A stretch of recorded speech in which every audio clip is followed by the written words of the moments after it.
মৃত্যু ভয়কে উপেক্ষা করে আন্দোলনে নেমেছিল যে সকল ছাত্র, তাদের একজন চট্টগ্রামের শহীদ ওমর নুরুল আবসার। স্বপ্ন দেখেছিল বৈষম্যহীন এক সমাজের, কিন্তু ৫ আগস্ট উত্তরায় আনন্দ মিছিল করার সময় একটি বুলেট তার সব স্বপ্ন চুরমার করে দেয়। ন্যায্য দাবি আদায়ে এমন মৃত্যু কোনোভাবেই মানতে পারছে না তার পরিবার। চট্টগ্রাম থেকে আরো জানাচ্ছেন সৈয়দ তামিম মাহমুদ।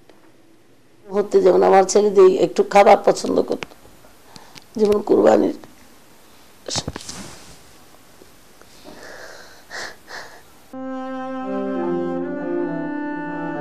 এভাবেই স্মৃতির চিহ্ন হয়ে আছে ওমরের বাসার চেয়ারটি। পরিবারের আড্ডায় যে ওমরের উপস্থিতি সবাইকে আনন্দিত করত, এখন সেখানে শুধুই নীরবতা। অ্যারোনটিক্যাল ইঞ্জিনিয়ার হওয়ার স্বপ্ন ছিল ওমরের, তাই তো চট্টগ্রাম ছেড়ে ভর্তি হয়েছিলেন ঢাকার বাংলাদেশ এয়ারলাইন্স ট্রেনিং সেন্টারে। ১৩ মডিউলের ১২টি সম্পন্ন করেছিলেন কৃতিত্বের সাথে। শেষ মডিউলটি শেষ হওয়ার আগেই একাধিক চাকরির প্রস্তাব পান ওমর। টানা সপ্তমবারের মতো বেস্ট টিস্যু পেপার ব্র্যান্ড হিসেবে স্বীকৃতি পেয়েছে বসুন্ধরা টিস্যু। ঠিক এমন সময় অধিকার আদায়ের আন্দোলনে নামে দেশের ছাত্র সমাজ।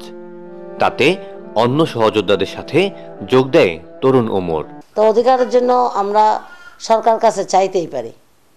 এখন এই চাওয়াটা যে সিনিয়ররা চাবে আমরা চাইবো না, আমাদের জন্য ওরা জীবন দিচ্ছে, আমরা তো আমাদের বিবেকের কাছে হেরে যাচ্ছি।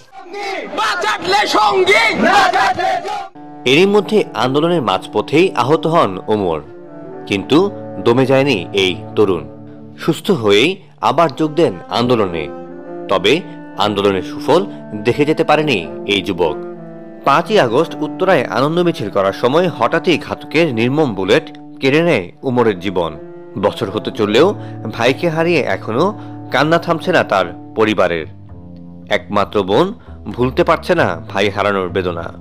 গুলি খাইছে, তাড়াতাড়ি এনিহাও কোনো একটা ব্যবস্থা করা লাগবে। ও ফোনের পর ফোন দিচ্ছে, ওরা তো ওকে নিয়ে যাচ্ছে।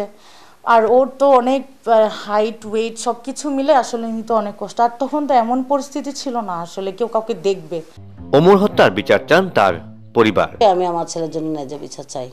আমার ছেলে তো নিরপরাধ, ও অধিকার চাইতে গিয়ে ওকে মেরে ফেলবে, এটা তো আমরা মেনে নেব না।